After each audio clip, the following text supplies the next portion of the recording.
Hey guys, what's going on? Jonbear here, and today I got a video for you guys. We're going to be going over the American League and the National League Showdown for you guys. Last Friday, SDS dropped a ton of awesome looking Future Stars cards that came out in the new Team Affinities.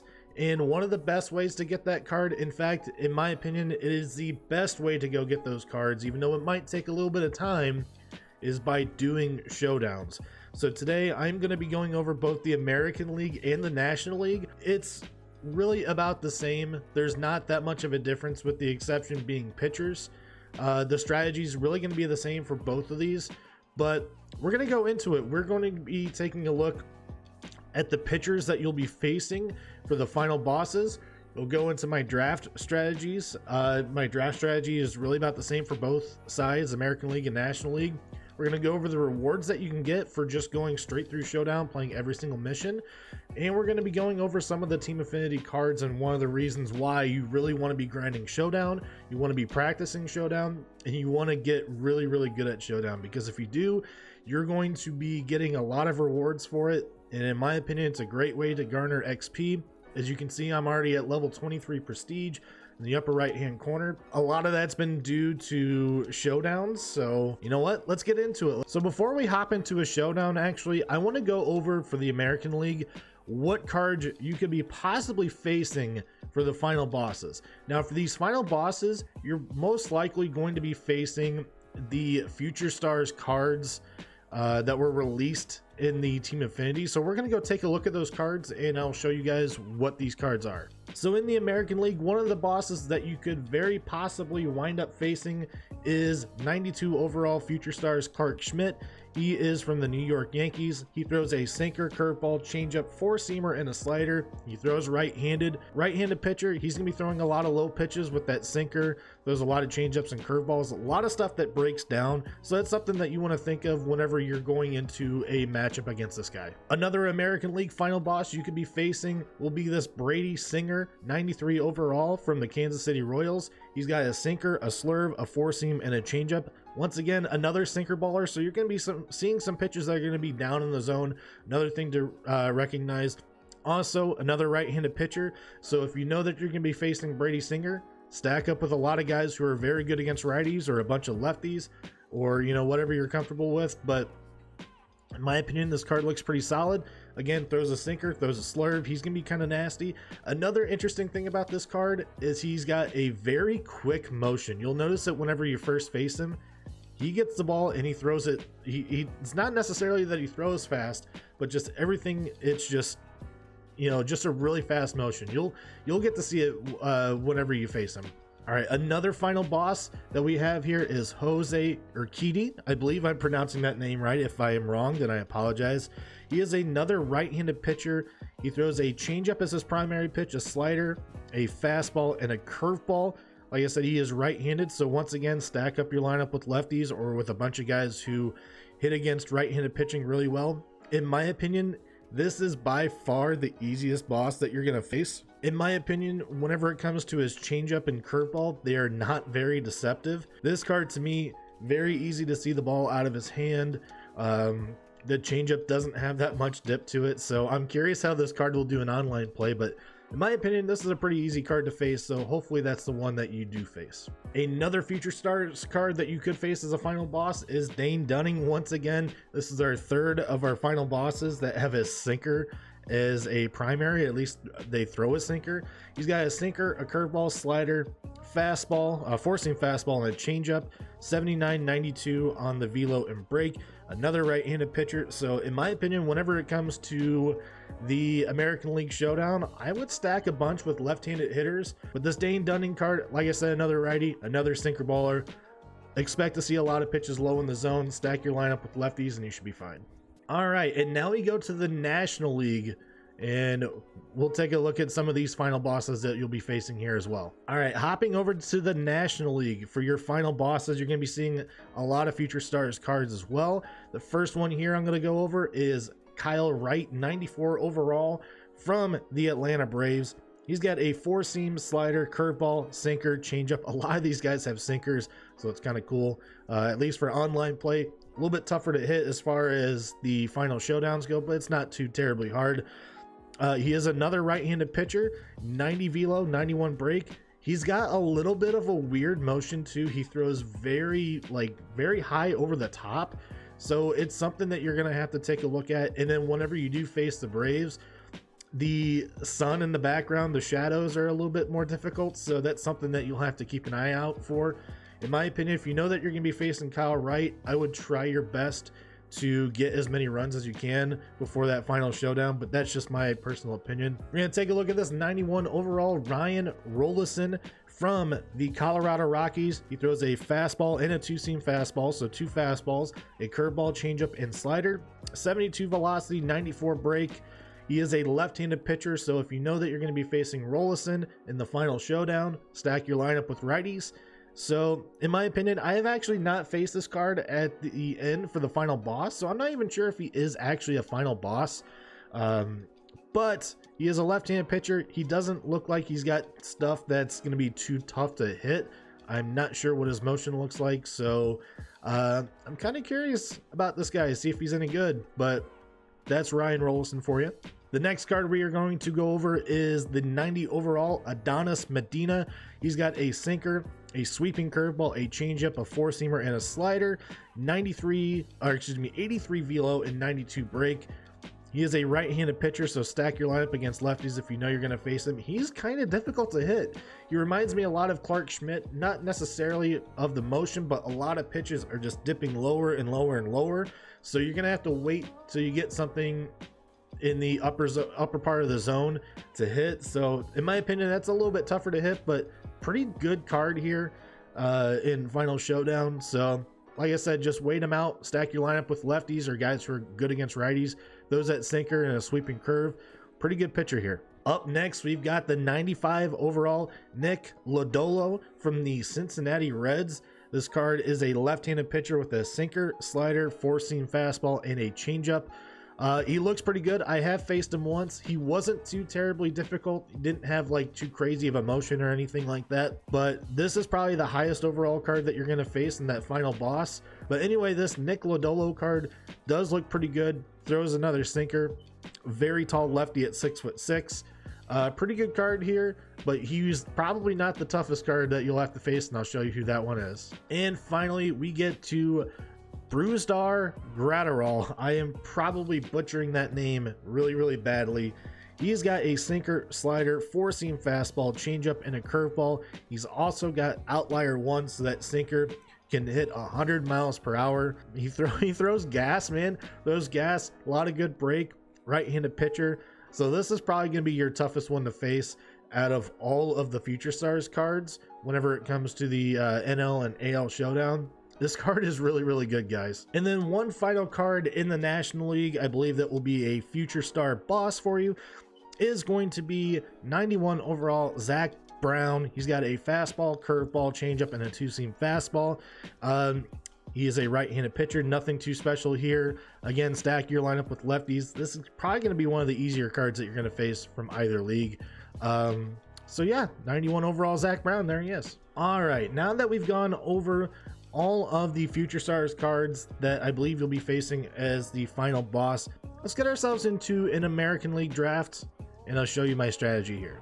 All right, our first round is very solid. We've got 90 overall Edgar Martinez, 93 overall Zach Britton, 99 Mickey Mantle, and 91 Jeff Bagwell. So since we're in the American League, almost all of our bosses, I believe all of our bosses, are going to be right-handed pitchers. So we do want to take a look and draft as many lefties as possible, most likely.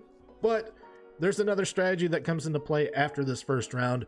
But for this is a pretty easy draft pick. We're going to take Mickey Mantle because it's Mickey freaking Mantle. All right, next pick. This is something a little bit different with these new showdowns. You're going to be getting 2 diamond picks off the rip instead of just 1. So it's kind of nice.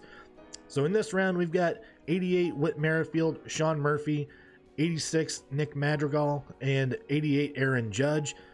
Now, the rest of these cards are pretty solid. Madrigal's got some pretty good contact and vision. In my opinion, vision doesn't matter though, so I would just completely throw that out the window.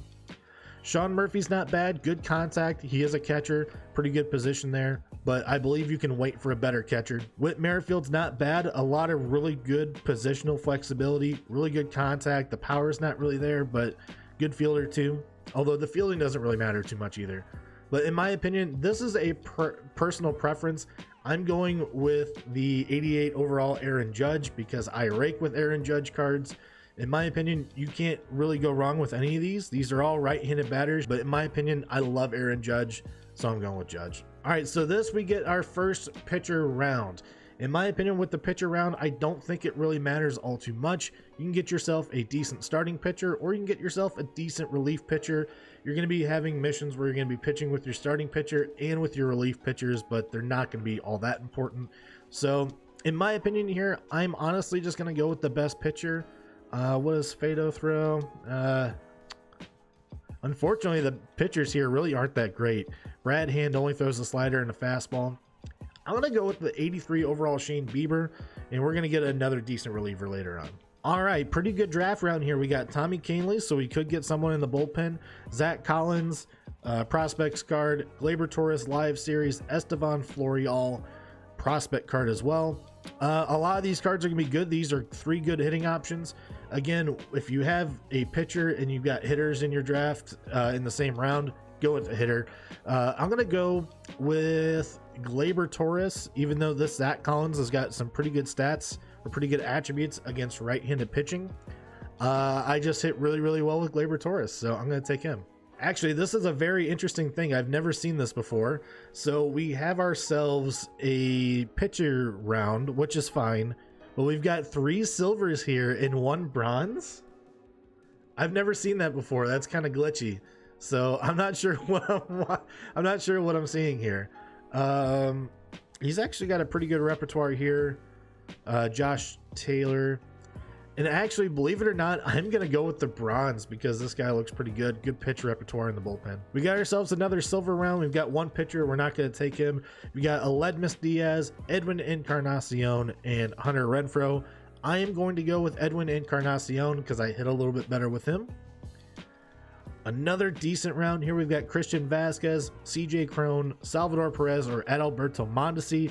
Attributes be damned, I'm going with Adalberto Mondesi because we all know how crazy that card is. All right, so now we get to our perks. Whenever it comes to perks, guys, you want to get something that is not like crazy specific whenever it comes to the hitting side, and you do not want to take anything that helps out your pitchers. The pitcher perks do not matter. So in my opinion, I want to say that the best one out of this one here, Second Wind is terrible because that one is a pitcher one. Recharge is another pitcher one. Off the radar, slight contact boost on pitches slightly outside the strike zone. That I'm not a big fan of. Don't swing at pitches outside of the strike zone anyway. So we're going to go with Defibrillator, which I actually like. Contact boost in 00, 11, and 2-2 counts. So you're going to get a contact boost on the very first pitch of your at bat, so you can be aggressive, and you'll get a contact boost in 2 other counts. So that's pretty nice. That's a pretty good perk. I'll take that one. We've got first strike. Opponents make slightly weaker contact in 0-0 counts. It's a pitching one. Defibrillator, we've already got one of those. We could stack them. Your nerves of steel. Your batters are less likely to move out of the way of pitches when the bases are loaded. That one I'm not a fan of. Lifeline, contact boost with runners on base and 2 outs. So whenever I talked about specifics, with runners on base and 2 outs, in my opinion, is too specific. Runners on base, it's not a bad thing. I do not mind that at all. With 2 outs, I'm not a big fan of those because whenever you get to the final boss or even the mini bosses, the red bosses in Showdown, that's only going to help you for 1 time at the plate. Or not necessarily 1 time at the plate, but whenever you're down to your last out, that's the only time that can help you. So for the sake of this draft though, we are going to take that one and we're going to use it for the first mini bosses, but in my opinion, that's not a very good one. If you see something with 2 outs, it's not a good one. If you ask me, guys, my favorite perks are probably Defibrillator, the one that we have there, clear for takeoff, basically in contact boost while you're losing. In my opinion, if you see heart attack, the contact boost while you're losing, that in my opinion is the best one. Go for the ones that are going to help you out in certain counts. Go for the ones that's going to help you at the beginning of an at bat, at the end of an at bat. Do not go for hitting perks that are for 2 outs or for stealing. So basically the ones you're looking for are perks whenever you're losing, perks whenever you have a certain count, and exit velocity perks in certain counts as well. You do not want to take anything with 2 outs. You do not want to take stealing ones, and you do not want to take pitching ones. So guys, if you take a look on your left side, you see manage squad, manage perks, forfeit, and final showdown, 20 outs remaining, 0 to 15. If you guys notice it there, that is a New York Yankees logo. So what that's going to tell you is that you're going to be facing Schmidt for your final boss. So you're going to be facing a right-handed pitcher. You're going to be facing a Yankee. He's going to be the sinker baller. So there is 2 ways to go on with your strategy as far as drafting the rest of your players here. You could just skip all the way to the final boss. You hit the start button, you go all the way to the final boss. You're going to face Schmidt. You don't have any type of upgrades or anything like that, but I do not suggest that unless you're an absolute goon at this game. If you're really confident that you can come back down from 15-0 with 20 outs, go for it. But I'm not one of those players, so I like playing all of the missions. As I said, guys, I think there are 2 strategies whenever it comes to drafting the rest of your team and fielding the rest of your team. The first strategy is for the rest of your team, you can draft all the way up for your final boss, so you can just build your squad that's going to be prepared to face that final boss. That's a good one. I don't mind that one at all. That's going to be the most important one that you're going to end up facing ultimately. So that one is not a bad strategy. I'm okay with that. Another good strategy here is to draft for your next mission, these next blue missions. So for this one here, we're going to be entering the bottom of the 9th inning in a 3-3 tie against the Astros, walk them off. I'm not sure which pitcher this is that we're going to be facing. So it's that one is a little bit more of a mystery. So at that point, we can probably just build our lineup. I mean, we don't have as much on our team here, but the way I would build our lineup is kind of balance it out. So where's Mickey Mantle? There he is. So I would lead off Mickey Mantle, bat Aaron Judge second, Labor third, Edwin fourth, and then Adalberto Mondesi fifth. After that, I mean, we just got a bunch of righties on our team. But we've got ourselves a pretty good bench. We've got Franmil Reyes. In fact, Reyes can probably replace Luis Robert. So now we've got 6 really good bats to start off the game, or at least start off 1 through 6. Pretty good. We've also got Teoscar Hernandez, who is a good power bat. You can put him somewhere. Malik Smith, good speed. Harold Castro, good contact against righties. Albert Pujols, still a good power hitter. Can't run, can't field, but can still hit some bombs. And Luis Robert is going to be a good speed option. So that's how I would just do this for this mission, because I'm not 100% sure who you face here, but that's kind of my strategy, is just to kind of build my squad for who I'm going to be facing in that next mission. So if we do this one and say that we face for this one, I'm just trying to think of some random missions. So for this one, you could be facing the Prospects Nate Pearson card, and you have to hit a home run. That's definitely one of the missions. In my opinion, put some lefties in that lineup if you got them, and power swing. That's going to be the strategy. For this one, you could get you could be going up against Hal Newhouser, and you got to get 3 runs. In my opinion, stack your lineup with righties. Stack up your lineup with guys who are going to be really good against left-handed pitching, and just bombs away. Maybe not power swing, but you can at least stack your lineup that way and be pretty good there.